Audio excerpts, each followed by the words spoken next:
What up, world and universe? It's your boy Lando, Saint Lando 1. Kind of walking here in Taipei on like one of my final days here, at least for this trip. And man, I got some like crazy like ideas. Oh my god, yeah, my mic's on. Okay, thank goodness. As I was just like kind of walking here, wanted to share it with you. Man, it's kind of crazy. It's wild because I was having a conversation last night, and it made me realize that like for me being here in Taiwan and Japan for months at a time, it's kind of wild to think about it, because sometimes you get lost in the sauce or you don't like realize how important or a blessing that is, because a lot of people just go to vacation and for like 2 weeks and then go back and that's it, and you only get like one or two of those a year, which I mean it's great, don't get me wrong. It's very unfortunate sometimes, and that is part of, I guess, the whole illusion, or what the actual like Earth 3D dimension, whatever you want to call it, going on here. That was the whole system built around. So I will say, if you're in America, that's what happens. If you're in Europe, you get a little bit better chance at that. And it varies country and continent on like how much vacation time you get, which is a blessing for sure.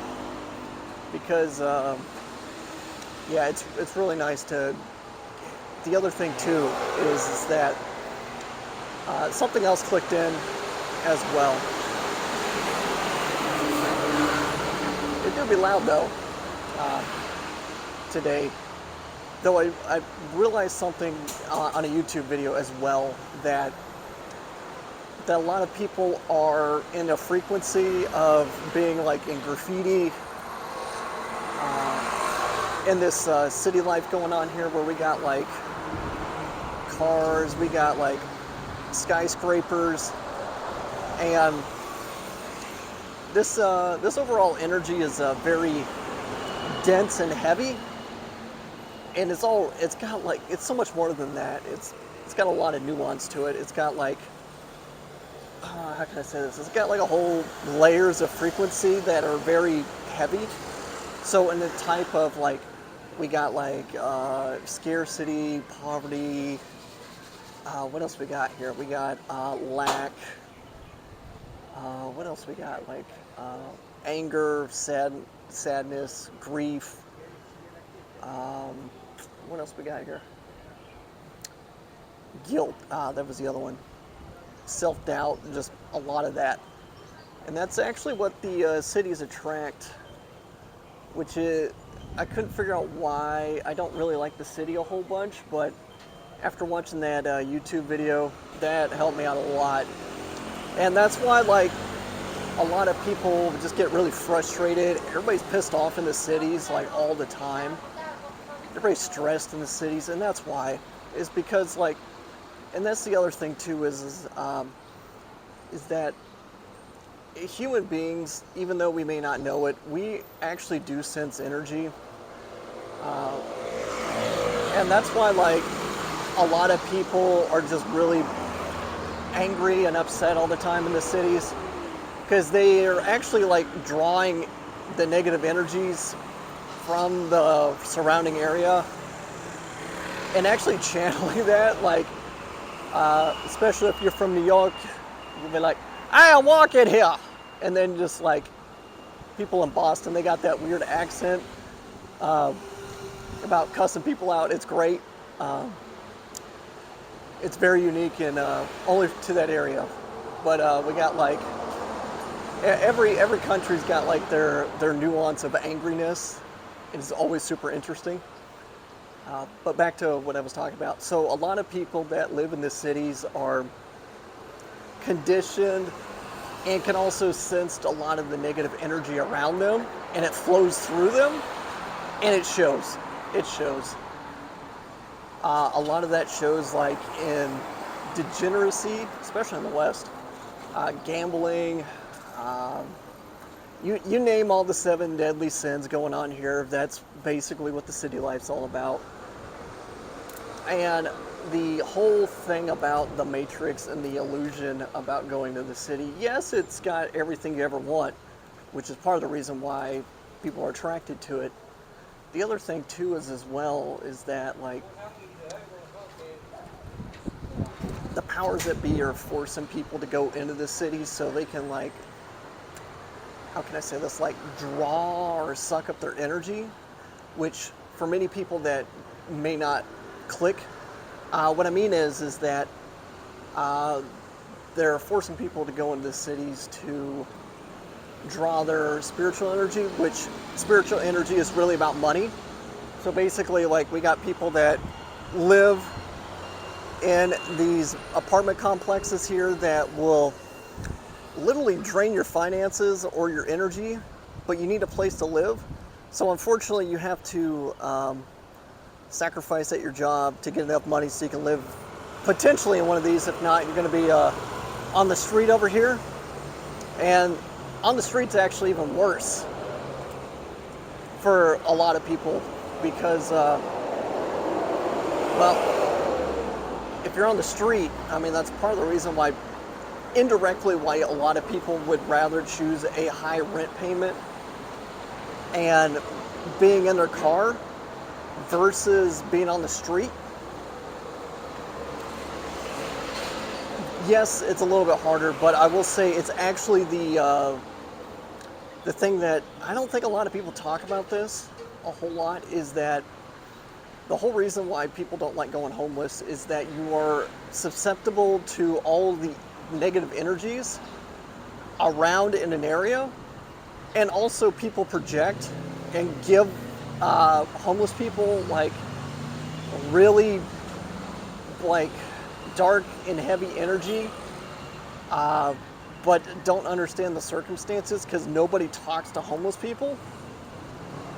And in some cases, like, I mean, that's part of the reason why homeless people drink a lot and smoke and just be quote unquote bums. But like, unfortunately, a lot of the homeless people are just, how can I say, like batteries to absorb all the negative energy around them. And that's part of the reason why they feel hopeless and just want alcohol to numb whatever pain that everybody keeps giving them and what energies are floating around here to get rid of it. And that's also why in Taipei they got this thing right here, is to get rid of bad energy from the store, which is fantastic, by the way. I mean, that's perfect timing.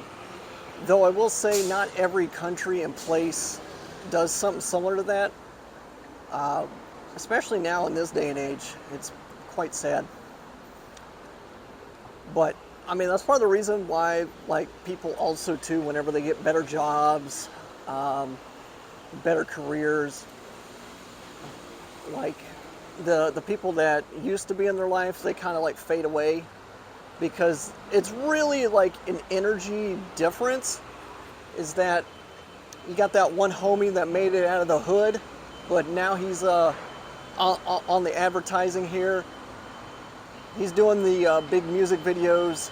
He's doing like all the deals that all the other homies wish that they could. But there's two things that could happen. One is that homie sold his soul literally to get there, or the homie did a lot of personal like work within inside them to change a lot of the negative perceptions about themselves and the people around them and the environment and society. There's like levels to this. I should actually make it like a whole chart. Maybe I'll do that right here, just whoop, up there. And yeah, maybe that's what I should start doing. Okay, but that's besides the point. And then that's why like some homies get the big mansions, they got the big villas, they get the castle. They they can also get like the life, the kids, you name basically what society is told like what successful people look like and what they should and should not have. Like basically that's it. Which is kind of wild. But on the flip side though, and that's also why like the rich people like kind of live like outside of this city here, because they've realized that one, living in the city sucks their energy away, their finances, but also like spiritually, because if you noticed, well, people that don't sell their souls to get money, is that they are like the most grounded people on earth. They're usually pretty happy, more loving and caring than a lot of the people that live in these apartments over here in these buildings. But think about that. And then like how many times do you actually see like some of these people like interact out here in these neighborhoods? Not many. Not many. And that's probably because of the energy difference between them and what's going on around them. They may show up here for like a promo, for like donations or to look good on the press, because that's also like positive energy going their way that makes them look good. And that's part of the reason why like a lot of these charities are like the way that they are. But yeah, basically all that to say is that everything we do, see, touch, feel, is really just energy going around that on some level we can all sense and feel, but we don't have the words to describe these feelings or even know about these. Because like that's the thing though, is like a lot of people don't have the language, there we go, in whatever language that is, to describe whatever they're sensing. Because there's some people out there that can sense, like, see auras. Those people are cool. I've actually asked a couple of them, and they're like, yeah, yours is like blue, at the time it was like blue-greenish type. I'm like, all right, that's cool. But then they also told me, like, the people in the area that we were at the time are like, yeah, everybody else is like black, but very few people actually have color. And I was like, that's super interesting on a note on that. So that made me realize a lot of things, though I will probably get to that in another video on that. But all that to say is that everything you see, do, it's just five senses. There's so much more. There's actually like a whole nother meta level to this. But yeah, everything we do is energy. So remember that. Well, hopefully you learned some today. And if you like the content, don't forget to like, subscribe, comment, share. Do what you gotta do. Maybe write some of this information down. Save this video. Whatever you gotta do. I love you, and I will give you a hug when I see you. Your boy Lando out on this one. Peace.